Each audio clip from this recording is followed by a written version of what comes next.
I'd be at a great disadvantage if you hadn't been available to help me fix up the place, Mr. Davis. I never got it good enough to sell. Glad to do it. Be careful now, you don't catch yourself on a rusty wire. Hold on. Let me take a look at it. Let me see it. No, it's nothing. Let me see it. Oh, yeah, that puncture wound's deep. Tell you, the one thing you don't mess around with is rusty wire. You get a nasty infection. Now, once you go into town, I want you to see the doc. I'm fine, really. Go on now. I mean it. You don't mess with rust in a gut. I'll finish up here. Yes, sir. All right. Whoa.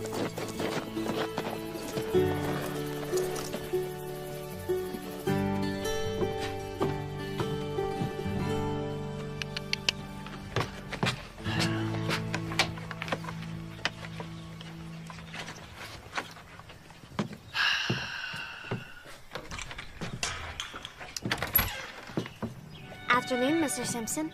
Good afternoon, Miss Tyler. I came to see Dr. Jackson about my hand. He's out checking on patients. Why, what's wrong? A little run-in with a rusty wire. When do you expect the doctor to return? Not for hours. Rusty wire? Tetanus can take hold pretty quick. Might end up losing the hand. I think you're exaggerating. I understand that you're uncomfortable being tended to by the weaker sex, but unless we clean that wound immediately, it might be too late. Lockjaw could set in by tonight. Although that may not be the worst thing. All right. How much humble pie do I have to eat to persuade you to help me? Just enough to make me believe that you sincerely regret saying that I have no business becoming a doctor. I most sincerely regret it. Come inside. My grandpa tells me you went to Columbia University. You didn't mention that the other day at dinner. I guess I could have worked that in when you offered to recommend articles to help enlighten me. That would have been a good time. You're so fortunate to have the opportunity to study at Columbia. I suppose that's true. I can't be a doctor without the proper education. Most hospitals won't even consider me for a nursing position. But the proper education requires a great deal of money. I've been saving for a long time. I'm sorry if it stinks. Oh, no, it's all right. Actually, you've been very gentle. There. You're all set. Remember to keep the wound clean. At the risk of bringing up an old argument, I must say that you're a bright and beautiful young woman. Beautiful? Yes. Anyway, you'll surely be married before long. Why would you want to waste your time preparing for a career that you'll have to leave? Why does every man assume that I'm on a hunt for a husband? Isn't that the goal? Find a mate, settle down, have children? As a lawyer, everything is black or white to you, isn't it? Well, that's rather simplistic, but there is a clear-cut sense of right and wrong in the law that I've come to appreciate. That's why we're different. I see all of God's colors, and somewhere between black and white is my dream to be a doctor. I should get back to the ranch. Of course. Please tell my grandpa I said hello.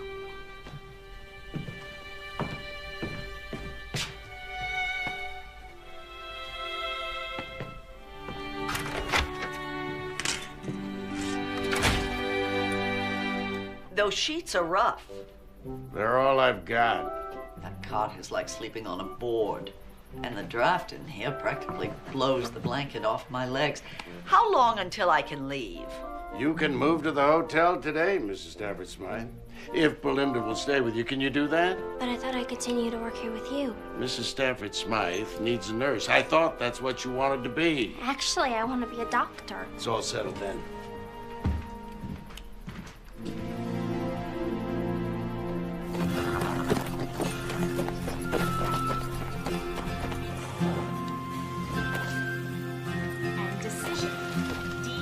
D-A-C-I-S-I-O-N. I think that's recess. You're dismissed. You want me to keep an eye on Mrs. Tyler? Yes, thank you, Sadie. Is everything all right? You forgot your lunch today. Oh, you were so sweet to bring it. I am starving. Thank you. Saw Charles Kent this morning. He told me Sadie really enjoys working here. She is learning more and more every day. She's already ahead of Caleb. Now she can help him with his work. I know how much you want to help Sadie, but Charles is a proud man. Pride is a man's downfall, Zach. All I'm saying, Missy, is that he won't take it too well if he finds out she's doing something behind his back. I'll see you tonight. Bye.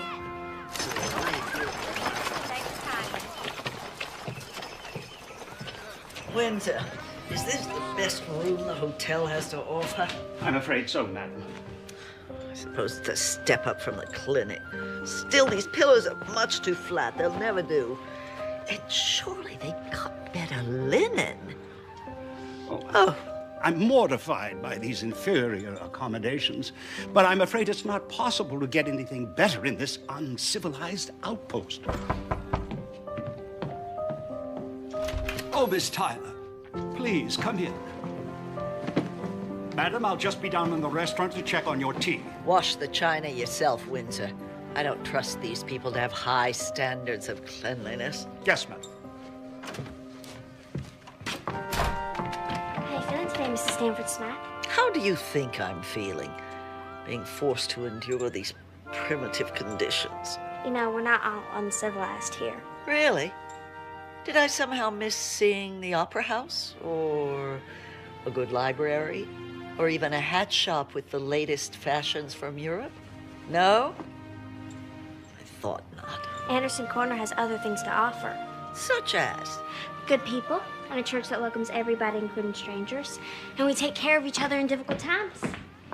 You've never even been outside this small town, have you? Actually, I was born in New York. I didn't come here until I was 14. So I do know a few things about the world outside. But I much prefer Anderson Corner. You actually like it here. Compared to New York, it's heaven on earth. I'm gonna miss it terribly when I leave to study to be a doctor. Well, now there's a surprising ambition for a farm girl. I believe it's what God called me to do. God? Ha! Don't put your trust in God, young woman. He is unconcerned with your ambitions. You don't mean that. The only thing you have to rely on in this world is yourself. I must be awful lonely believing in nothing but myself. When you've had a little experience with the harsh realities of life, you'll abandon that naive faith. I've had a great deal of experience of harsh reality. Without my faith, I'd expect I'd be much like you. How's that? Very unhappy.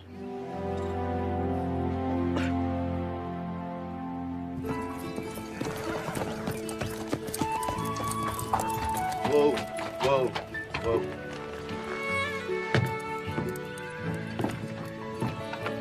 Hello. Hi.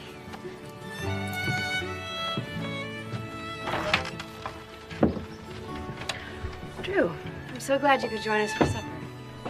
Belinda, I need some eggs, please. All right, Grandma. Everyone here works for their supper.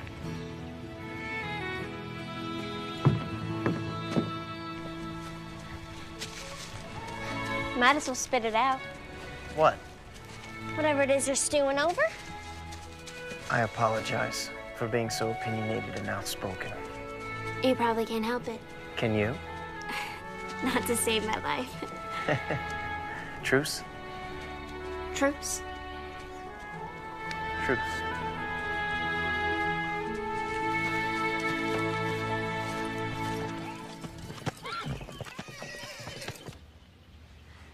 Now remember, as I'm moving your arm, gotta imagine you're doing it on your own, okay? I saw you reading late into the night last night. Oh, I'm so sorry. Did light keep you awake? My age keeps me awake. I'll turn the light out earlier tonight. Must have been a very interesting book to keep you awake at that hour. Oh, it is. It's called The Laws of Life, and it's written by Dr. By Elizabeth Blackwell. You know of her? I heard her speak in Boston. She's a very intelligent woman.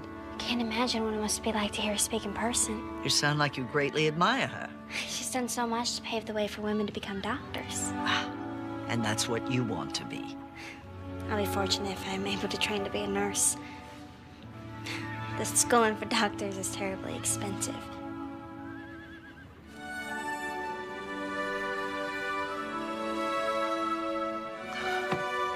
You moved your arm?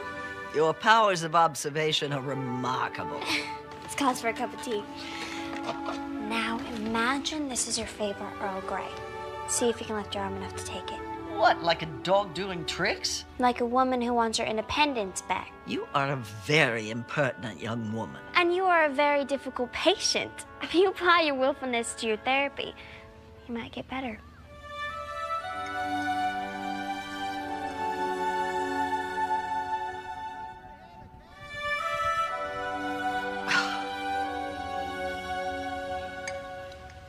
We'll try again in the morning.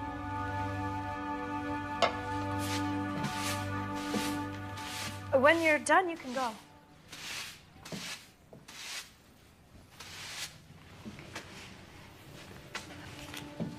Who is Charles Dickens?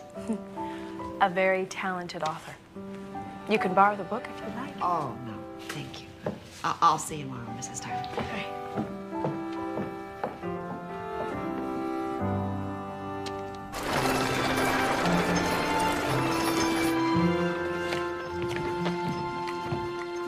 Oh, boys, what can I do for you? Mom needs some flour. All right, what kind? She usually has wheat. Wheat's good. Yeah. All right. Ah! You okay, Mr. Brown? Oh! Mr. Brown! Dad, Mr. Brown is ill!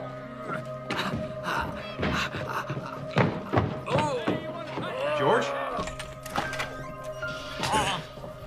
Doc, George needs to have you take a look at him. He's got a pain that's got, he can't even stand up straight. All right, get him up there on the table and have a look at him. All right, George. You've been vomiting, huh? Yeah. Oh, you don't have a fever. You've been into the candy again? Well... Yeah, I thought so. I gotta get back to the office. If you need anything, let me know, Doc. All right, thanks, Hank. Bye, Daddy. Would you get my watch over there on the desk, Belinda? Take his pulse. Checking for rebound tenderness. Well, if you're so smart, what am I doing now? Using McBurney's point method to diagnose what's wrong. 125. And I suppose you have an opinion. I think he has acute appendicitis. He probably needs surgery. If he has an appendicitis attack, it's not bad enough to warrant surgery. But if his appendix were to burst, Doctor... Burst? All right, just calm down, George. There's nothing to worry about now. You can get up. All right. Look, if you get a fever or if the pain gets considerably worse, you come and see me, even if it's in the middle of the night. You take a teaspoon of this 3 times a day till the pain goes away. And, George, you stay out of that candy jar. You're a grown man, not a 5-year-old. Yes, sir. All right. Much obliged.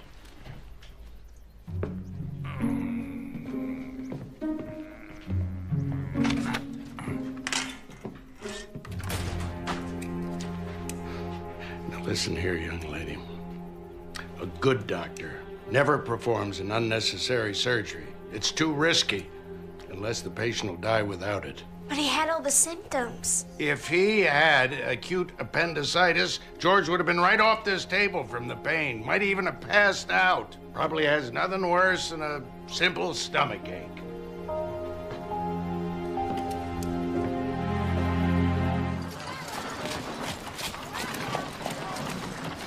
Mama, what's this word?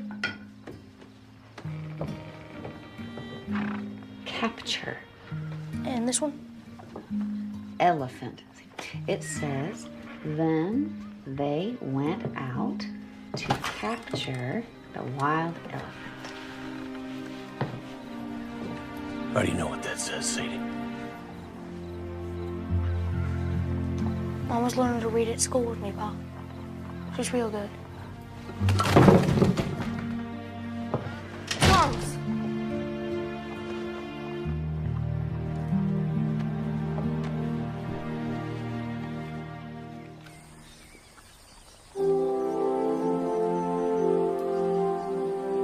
Oh, you sure are a lucky man to have a wife who cooks like Marty does. I am blessed, that's for sure. I thank God every day that he saw fit to put me and Marty together. When did you first know you loved her? That's easy. When I thought I'd never see her again. I felt a terrible emptiness inside of me. And I knew that if I didn't get her back, nothing would ever fill that up again. It's a pretty clear sign. I thought so. What about you, though? Tell me about that life you got to get back to. You got a young lady waiting for you? No. My father thought I should concentrate on school before getting serious about anybody. He may be right. He's always right. Sounds like a man who's pretty sure of himself. If he's ever had a moment's doubt, he hasn't admitted it. Considers it a weakness, I'll bet. Yeah. He says if someone senses weakness in you, that's when they go in for the kill. Well, that's a pretty harsh way to look at life. But probably true. In a legal battle, anyway.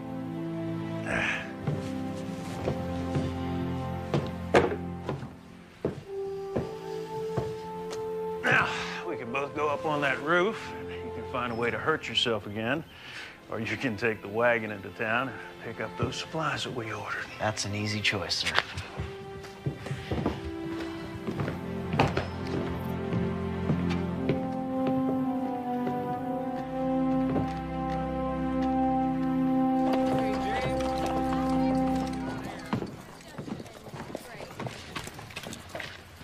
Charles. Yeah? Heard what happened with your wife. I mean, your wife. You tricked me. I'm not apologizing for Missy. She was acting out of kindness and with the honest intent to help. I don't see how this has anything to do with you, Sheriff. Unless there's some new law about reading that I don't know about. You know, Charles, there's no shame in not being able to read. The shame is from not even trying. Hey.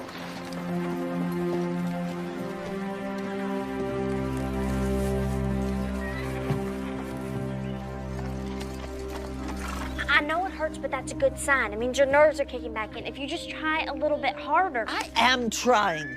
You're giving up too easily. Who do you think you are to talk to me that way? An ignorant, low-class girl in a godforsaken town in the middle of nowhere. I may not have a college education, but I'm well-read and definitely not ignorant. And as for class, I come from a good family that could teach you a few things about what that word really means. Get out of my sight. With pleasure.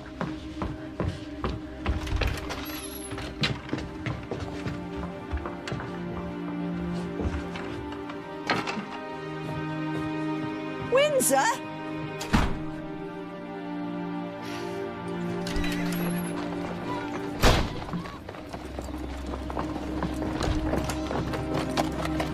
Miss Belinda! Miss Belinda, please, wait up! Wait up, Miss Belinda!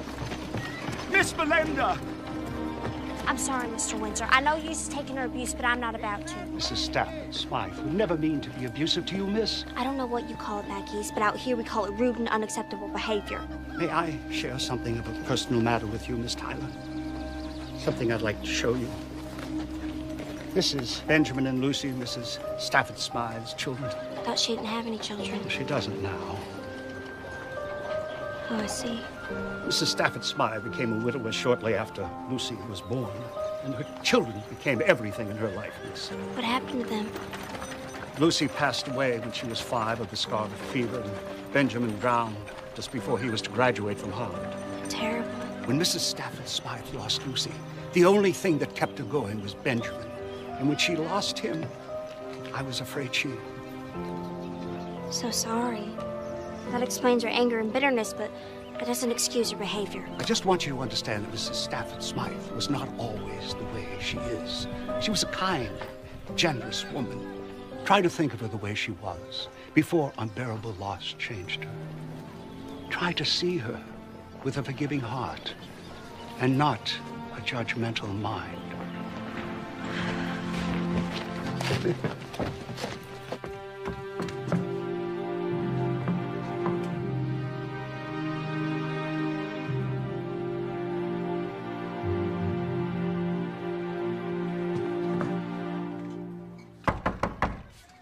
Come in. What are you doing back here? I want to apologize to you, Mrs. Stanford Smythe. It was inexcusable for me to speak to a patient like that, no matter how challenging you are. This submissive demeanor is out of character for you. Does it have anything to do with Windsor rushing out after you? He told me a little bit about your background, but please do not be angry with him. He knows better than to discuss my private life. He's devoted to you. The only reason he told me is because he believes you need me. I don't need anyone to help me. We all need someone. I lost my mother, father, and baby sister. When I was 9, my little brother Jacob and I had to go live in an orphanage. How did you get here? On an orphan train. They go from town to town, giving kids to whoever want them. Sometimes they're good families, and sometimes they're not. If it wasn't for Missy and Zach, me and Jacob would be separated forever. I'm sorry for you, Belinda. But now you know why I turned from God. No, I don't. How can you still have faith? I know we never really died. I'm connected to the people I love in life, and I know we're still connected in death. A comforting thought if you can believe in fairy tales, which I can't. That's enough for today. You may go.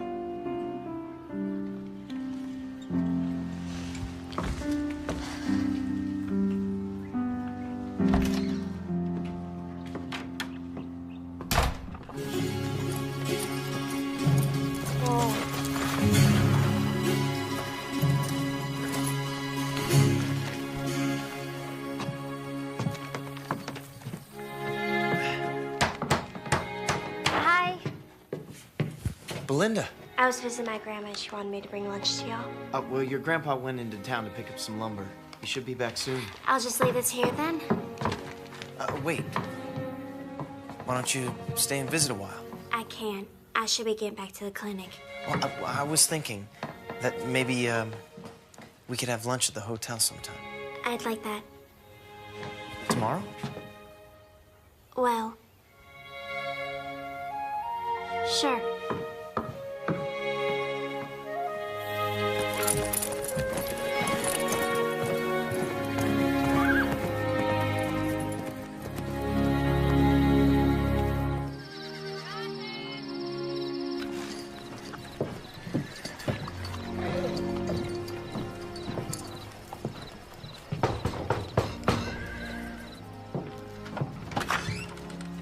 Evening, Charles. Evening, Mr. Davis. Drew Simpson is fixing up his uncle's place. He could use some help. He'll pay you a good wage, and I thought you might be interested in the job. Can I work around my hours at the store? You bet. All right, then. I'll be there after lunch. I'll see you then. All right. Mr. Davis, thank you, sir. I really appreciate the work. You're welcome, Charles. You're welcome.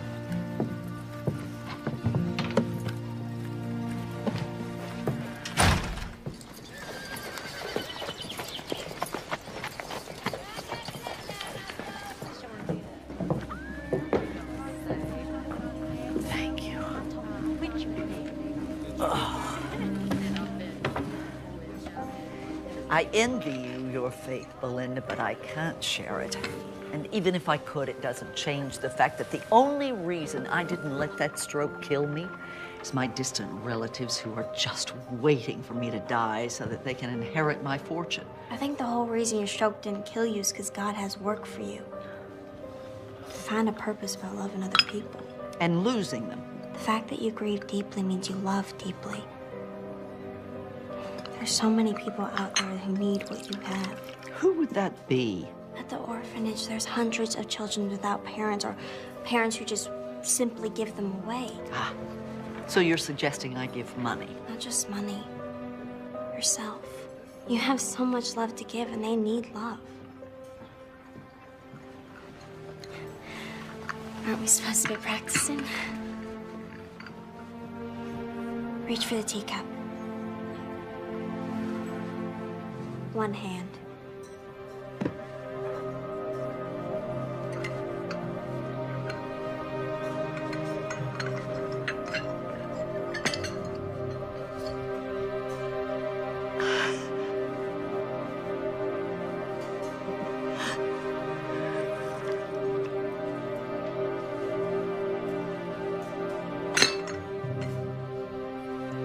Best cup of tea I ever had.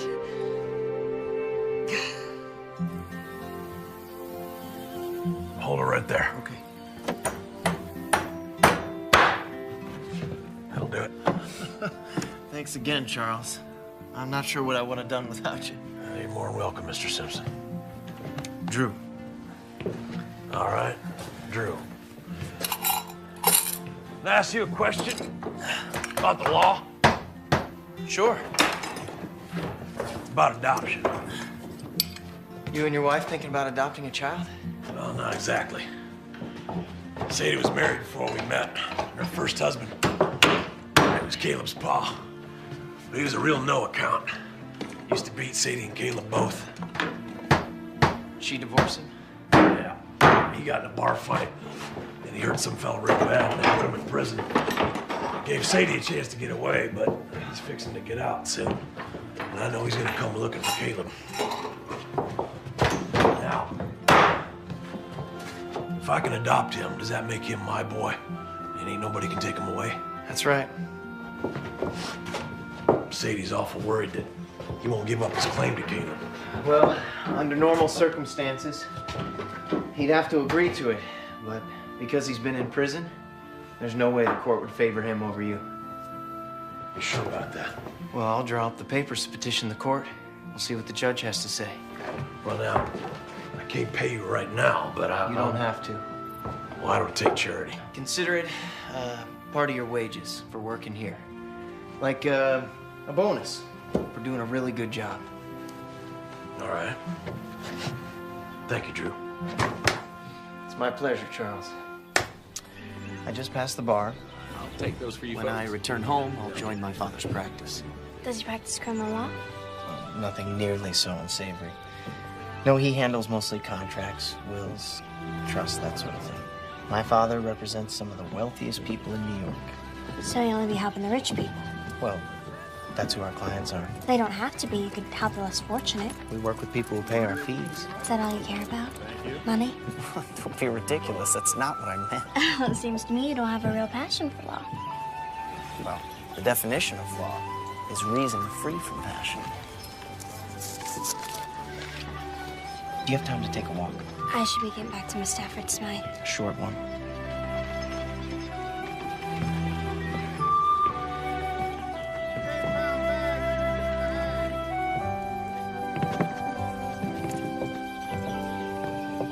So do you really want to be a lawyer, or was it simply expected of you? It was always understood that I would follow in my father's footsteps, yes. What does your mother think? Doesn't her opinion matter? Well, her opinion would matter a great deal if she was still alive. She died when I was 8. Oh, I had no idea. I'm so sorry, Drew. You know, for a long time after she died, I used to play this little game every time I left the house. I'd pretend that when I came home, she'd be there, hiding somewhere, waiting for me to find her. Of course, the only thing I ever found was the latest governess my father had hired. He gave me every material advantage I could ever hope for. The only thing I ever wanted was my mother to be there when I came home. You're privileged to have both your parents. Actually, I was adopted. I would have never guessed they're not really your family. I mean, not that... It's all right. First, I didn't feel like they were my family. And they made me realize that loving someone has nothing to do with being related. Everything to do with opening your heart and letting someone in. I envy the relationship you have with your family. Why? You really love each other. I haven't felt that since my mother died. That sense of security, of knowing that... Knowing that someone will always be there for you. And never be completely on your own again. Yes. Exactly.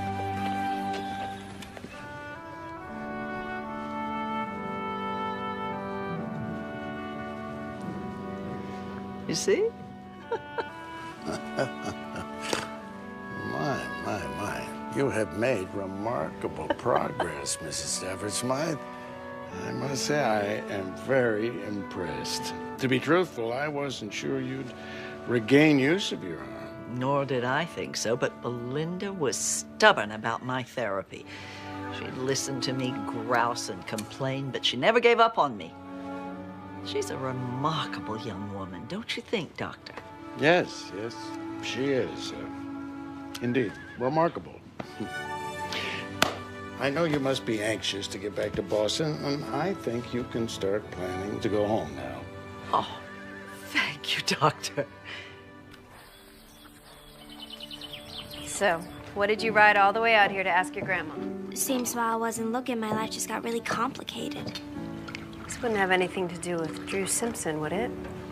I'm attracted to him, and it's not fair. To you or to him? Both.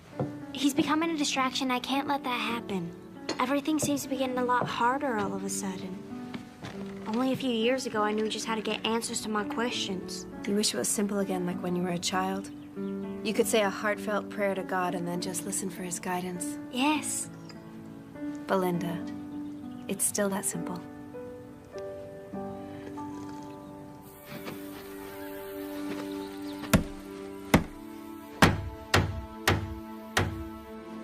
Here, you want to take a break? What? Oh, no.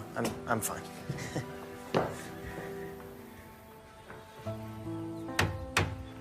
Something weighing on your mind? No, nothing. Have you ever had that experience where you think a person is one way and they turn out to be something else entirely? I think we've all had that experience at one time. I had Belinda all figured out. Then I get thrown for a loop. And that's bad. Well, it's complicated. She makes me think about things I thought were all settled. Such as? Where I'm going to live, what I'm going to do, even whether or not my life has any real meaning or purpose. A woman can do that to a man. I know what I want to do with my life. I want to sell this place, go back to New York, go into my father's firm, get married, and raise a family. Well, in that case, what is the problem? Belinda is the problem. I don't want to think about her. I don't want to get involved with her. She's nothing like the kind of woman I have planned for my future. She wants a career in a man's field. She's opinionated, outspoken, strong-willed, smart, kind. That doesn't sound like a problem, son. That sounds like an opportunity. Whoa.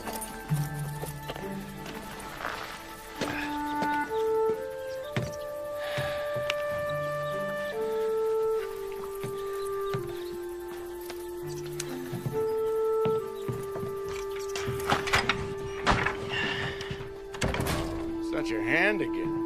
It's my finger. I think it's broken. There ought to be a law against giving you a hammer, son. For your information, the first time I hurt myself, it was on a wire.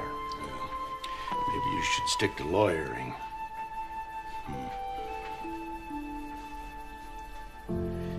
Belinda, why don't you look at the boy's hand?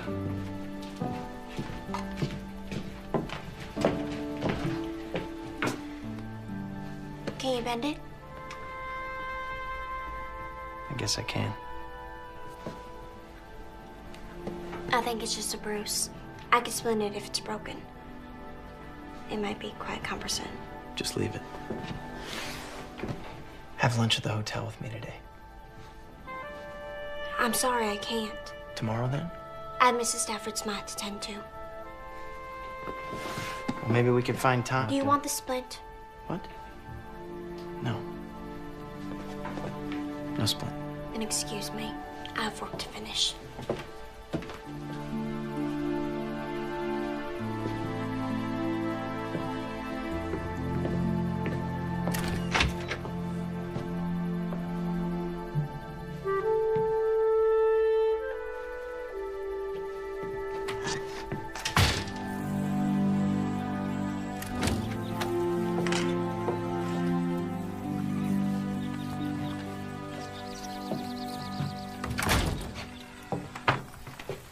Belinda, wait.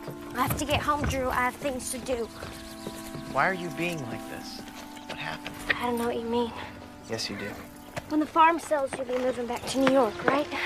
Well, yes. And I'll be staying here. So where does that leave us?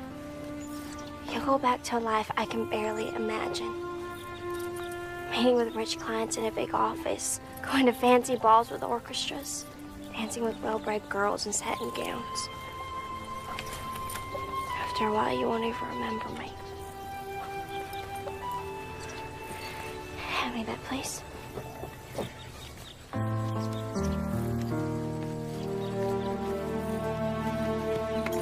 Come on, Drew.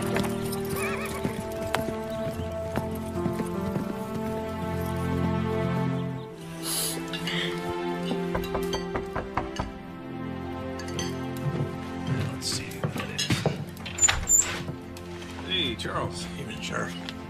Awful sorry to interrupt your family meal. Would you like to join us, Charles? Oh, no, thank you, ma'am. I just came to drop this by. It's for Miss Belinda.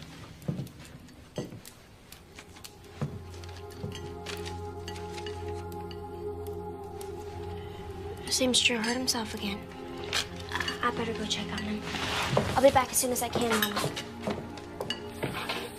Thank you, Charles. Sure.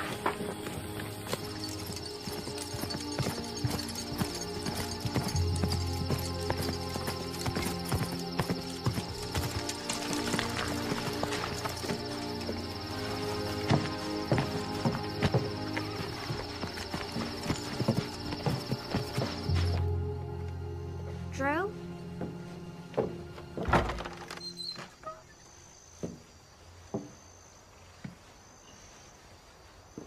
What? I believe this belonged to my aunt. Probably meant a great deal to my uncle. This isn't a fancy ballroom. There isn't an orchestra.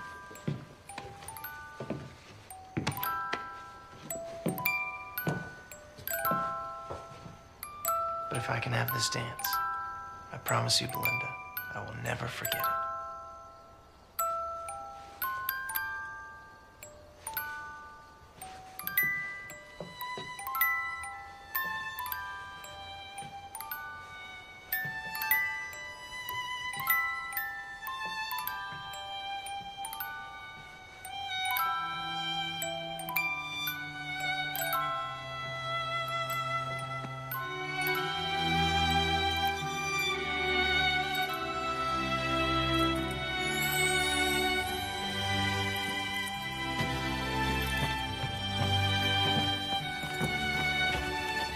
You know this doesn't change anything, Drew. I think it changes everything. I should go in. I'll see you tomorrow. I don't think... Tomorrow.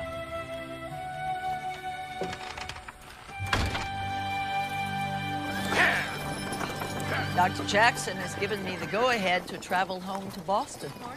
I'm very happy for you, Mrs. Stafford Smart, but I am gonna miss you. I'd like you to come with me, Belinda. If you're worried about the travel and Mr. No, I'm not looking for a traveling companion. I'd like you to come back to Boston and live with me. Take me to that orphanage. I'd like to meet those children. You don't need me to take you there. I'll just get you the name No, of the orphanage. well, Belinda, there's more. I would like to pay your way through college and medical school. You shouldn't have to settle for small dreams. Dare to go for the big ones. You'll make a fine doctor, Belinda. That's a much too generous offer, Mrs. Stafford Smart. I'm afraid I can't accept it. Why on earth not? Because it'd take me years and years to pay you back. Well, it's not a loan, it's a gift.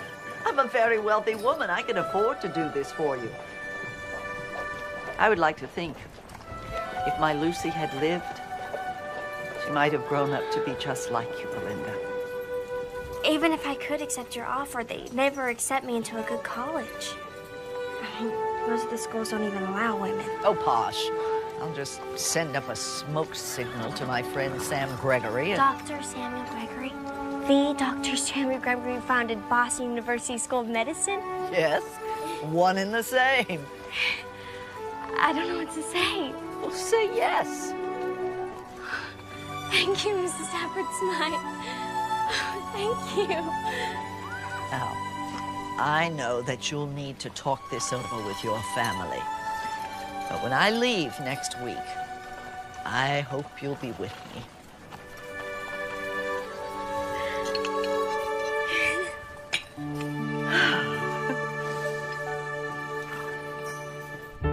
I think it is the opportunity of a lifetime, Lindy. But Boston is very far away.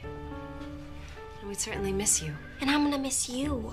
And Papa and Grandpa and Maddie and Jacob. I can't leave Jacob. Oh, we'll take good care of him. Besides, we all knew that you were going to have to leave Anderson Corner one day if you were going to get a good education. It scares me about thinking of leaving everyone. When I came out here from back east, I was scared too. So was I. When I left with my first husband, Willie, I had no idea what lay ahead. The only thing I knew was that I was leaving the only home I'd ever known. How'd you both do it? When you face the unknown, you have to gather every ounce of courage you possess, and then tell yourself that if it's the right thing to do, everything will work out fine. And if it doesn't, you can always come home. So you think I should go? I think you should do what your mom and I both did. Pray about it, and then decide.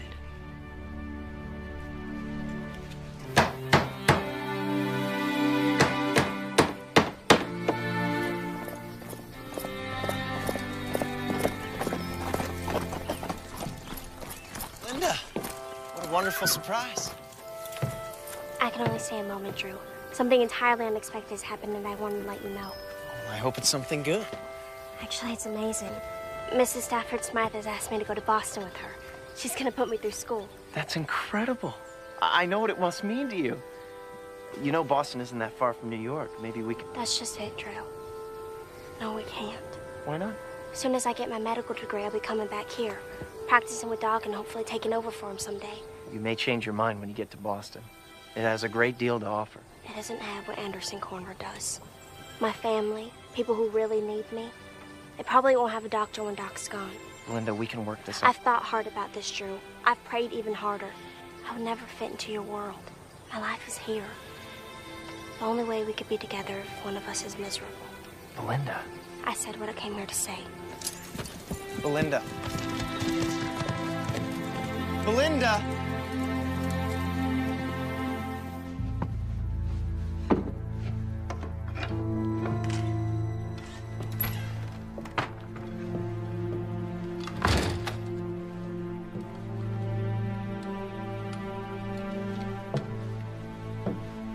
Who is it? Jonas Barnes. Hurt his leg recently. Gangrene set in. It's gonna have to come off at the knee. Will surgery save his life? With gangrene. I don't know. But if I don't do it, he'll die within the day. I can help. Linda, this is life-threatening, gruesome surgery. I can handle it, Doc.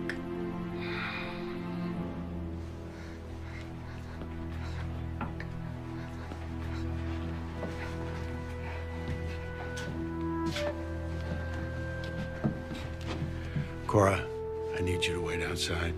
I'll come and get you as soon as we're done.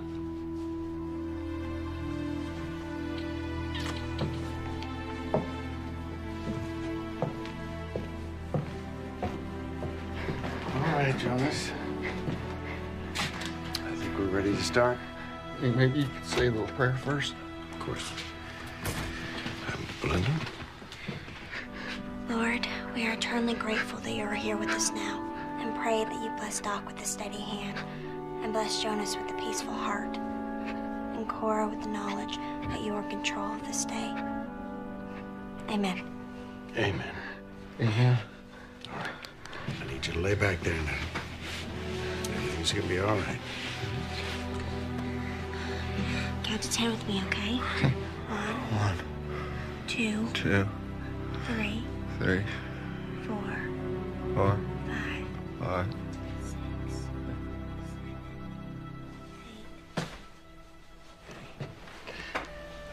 He's out.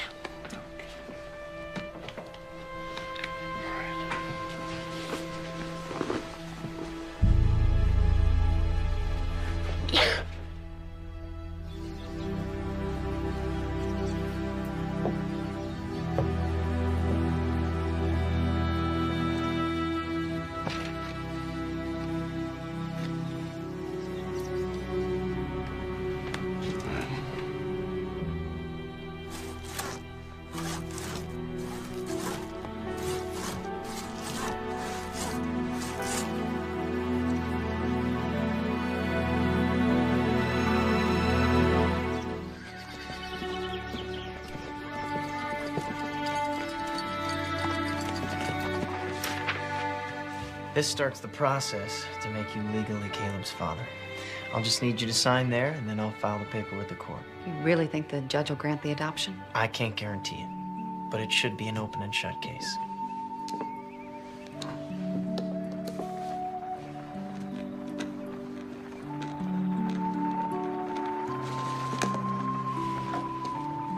Your your turn, Charles. Can I sign for Charles? Oh, I'm afraid not. You just put your X right there.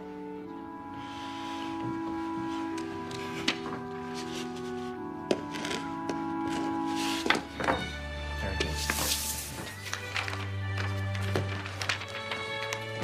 You know, you're my first client. Now, if you'll excuse me, I need to be going. Thank you so much, Drew. I really appreciate it. You're more than welcome.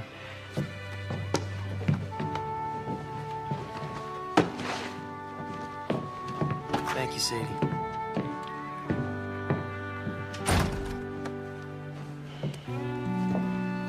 Charles, we haven't talked about what happened with Caleb. I want to explain. No, you don't have to, Sadie. I'm sorry I went behind your back, but I don't understand why you don't want me to learn to read. I reckon if you learned how to read, you'd see that there's a whole lot more out there than what I can give you and Caleb. Charles, you are the finest man I've ever known. I don't know what Caleb and I would have done without you. Oh, Sadie, I love you both so much. And I'd be mighty proud to give Caleb my name. But I wonder if he's going to be ashamed of me. You know what would make your son proud of you, Charles? Seeing that his father had the courage to do something very hard, and all because he loves his son so much. If I can do it, I know you can, Charles. Sure would be nice to be able to read that piece of paper that says I'm Caleb's pa. I think she might teach us together.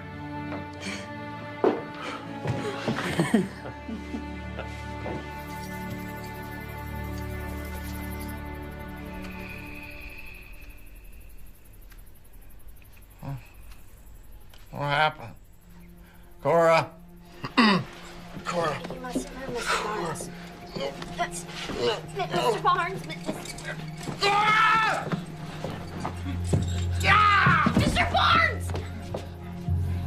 Oh, dear God.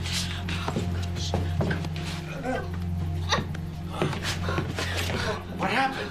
He got scared. He started asking for Cora. I tried to stop him, Doc. I'm so sorry. All right, go get some bandages. Hurry. Hurry. Get you back into bed now, okay? If you can. All right. Just calm down now. Just calm down. Calm down. All right, it's gonna be all right. Now, Jonas, it's gonna be all right. It's gonna be all right. Listen to me, Jonas. You have to relax. Jonas. Shh, shh, shh. All right. Shh, shh. You have to relax. Jonas. Oh, Jonas. Please don't do it. Oh. No. Jonas.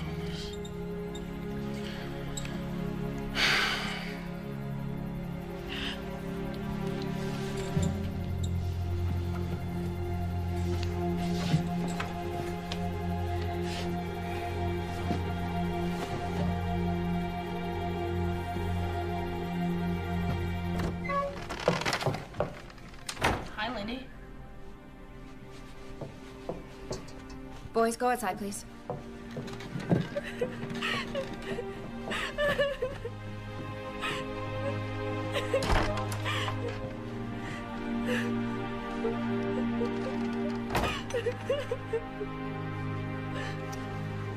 Poor dear. I tried, Grandma. I really did. He was so strong. How could he be so strong after what he went through? He was very frightened. Fear can do that.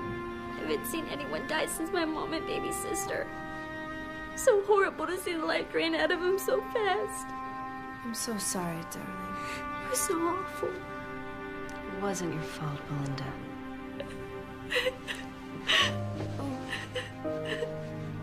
It's okay.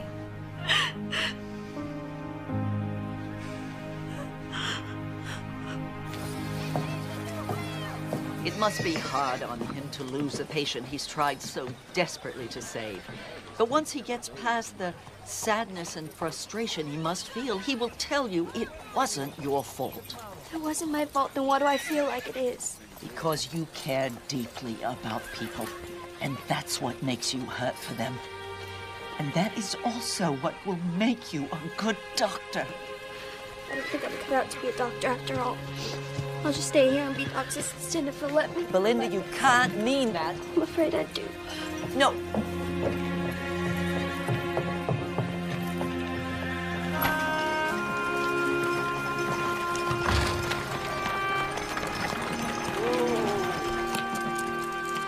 Hello, Miss Stafford's mind. Did you tell Belinda it was her fault that poor man died? Of course not. Did you tell her it wasn't? Well, you don't mean that. I didn't think. Exactly.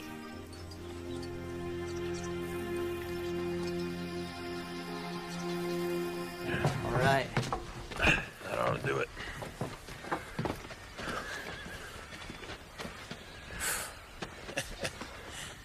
I don't think you have any trouble finding a buyer now. I already know the buyer I want. Charles, would you and Sadie like to take this place? Oh, we can never afford a place like this. You could if I loaned you the money. We can never accept a loan that big. What if we called it a mortgage? Except you can pay it off as you can. In a way, I owe you, Charles. You showed me how good it feels to practice the law when I'm helping someone who really needs it. So, Charles, what do you say? Will you take this place off my hands for me? Yes. Yes, I will. Thank you. Thank You're you. welcome. Oh, that's mighty nice.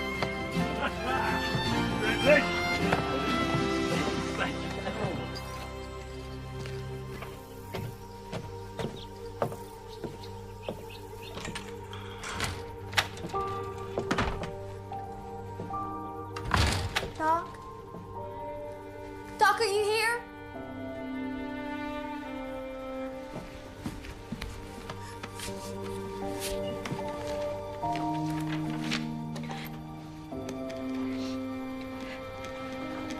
Dear Doc, I'm so sorry to have let you down, but you were right.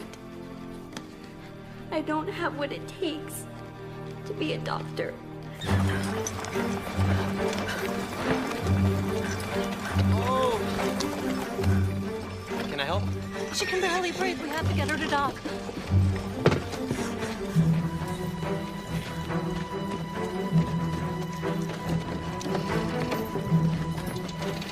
Hold on to her.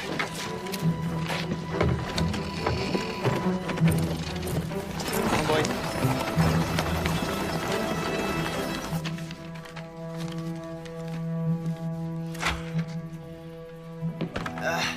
Where's the doctor?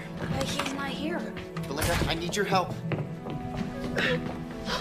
You have to help her. She's turning blue. I don't know what to do, Caroline. I'm sorry. You're her only chance right now. I can't be responsible for Sally's life. This is your destiny, right? This is what God wants from you. You have to believe that, Belinda. I do. Please. I think. Okay. Trouble breathing. What is it? What's wrong with my baby? It could be a number of things. If my diagnosis is wrong. Please, Belinda.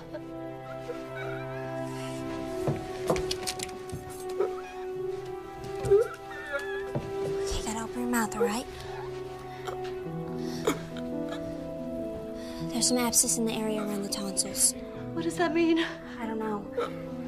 It could be quinsy. Is there some kind of medicine for it? No. There's only one thing to do. I have to lance her throat. Then do it! Helen, I've never done this procedure before or anything like this. I'll help you. Whatever I can do. What can I do? Okay, get the tray and get the mask. Okay, wet this. Put this on her mouth for 5 seconds. 5 seconds.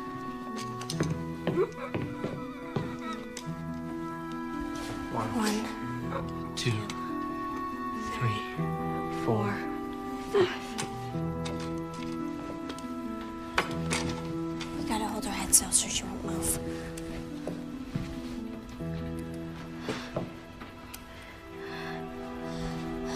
Dear God, guide my can't.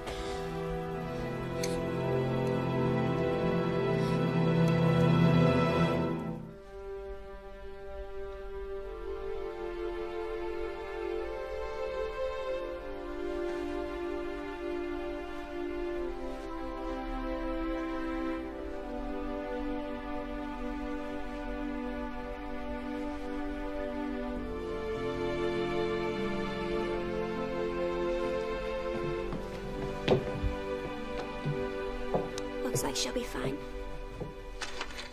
Belinda, what you did. Could have gone the other way. I could have lost your Drew. But you didn't. You were smart enough to figure out what to do and brave enough to do it. I was terrified the whole time. It didn't stop you. Oh, Belinda, I have been looking all over for you. What's happened?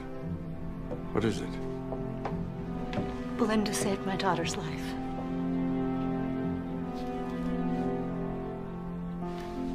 All right, now open up for me.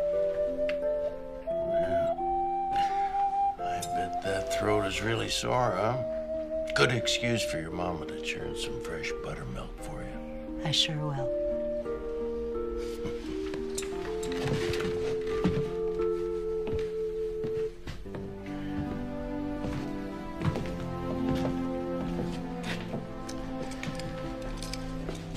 You know, you saved her life.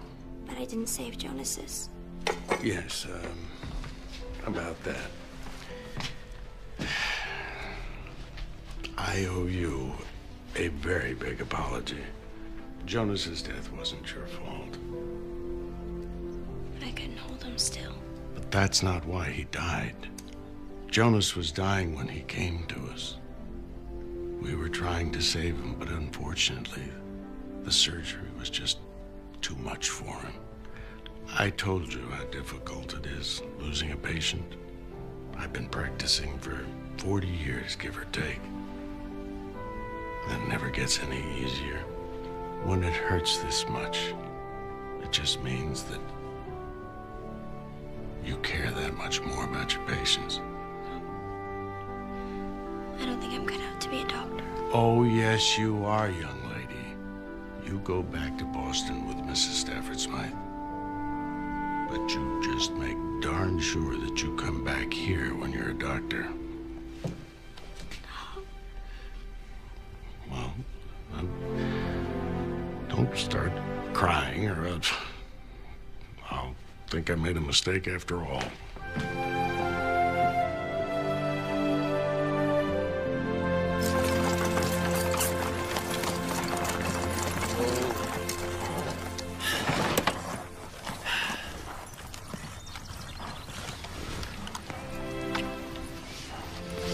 That's for having more faith in me than I had in myself.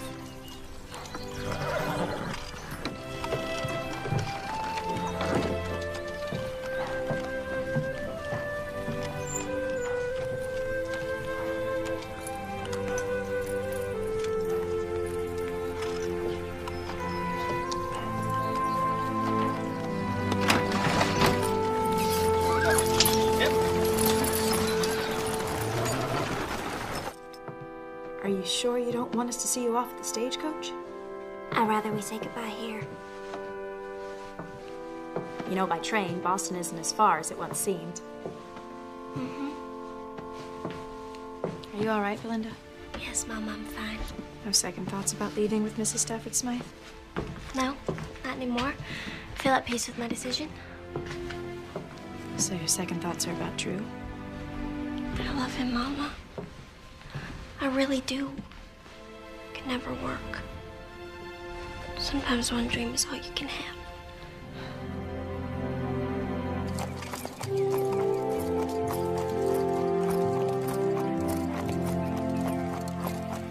Whoa. Morning. Morning.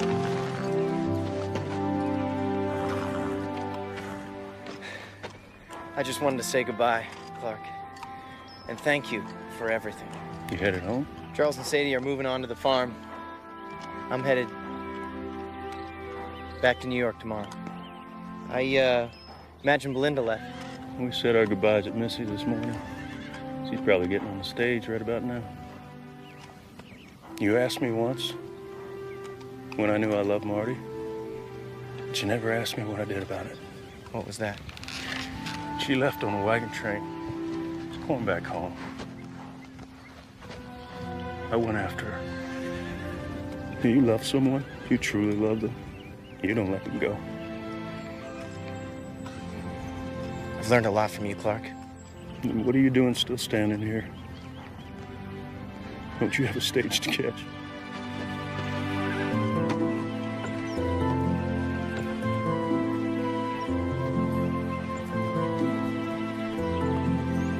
Last call, Denver stage. All aboard, folks. Last call, Denver stage. Whoa. Belinda! Oh, my goodness. Don't go. I'll practice in Boston while you're in school. Then we'll come back here. You'd be happy practicing law in Anderson Corner? Anderson Corner's the place I learned to love the law. And it has you. I don't think I could be truly happy anywhere else. This isn't your world, Drew. You're my world. I love you, Belinda. Marry me.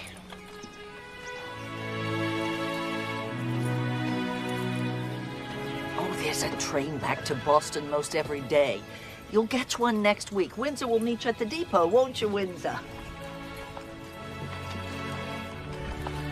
I'd love to marry you, Drew.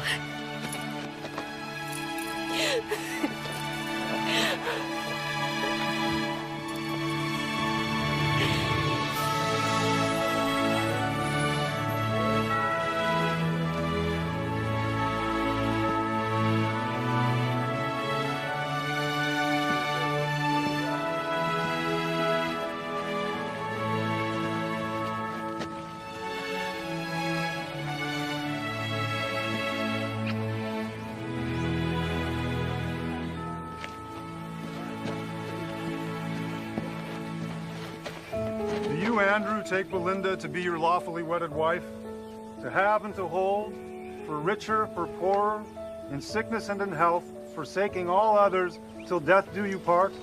I do. And you, Belinda, take Andrew to be your lawfully wedded husband, to have and to hold, for richer, for poorer, in sickness and in health, forsaking all others, till death do you part? I do.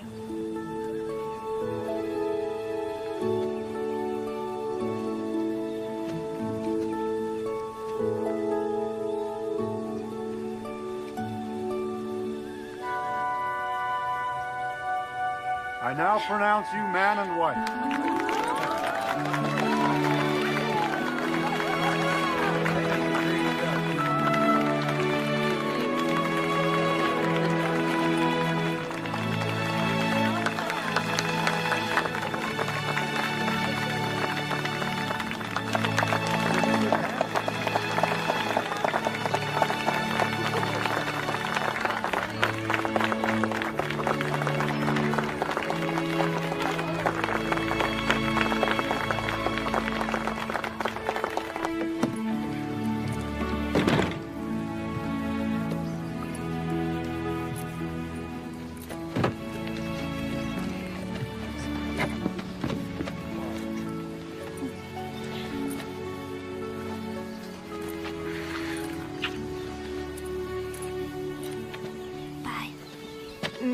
Be safe. You know I will. You know I will. Take care, son. Thank you so much. Bless you.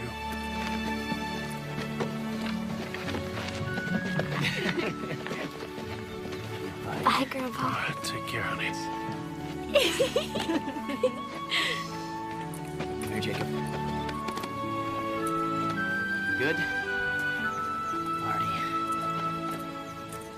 Take care. Thank you. Absolutely. Take care, my girl. Will do.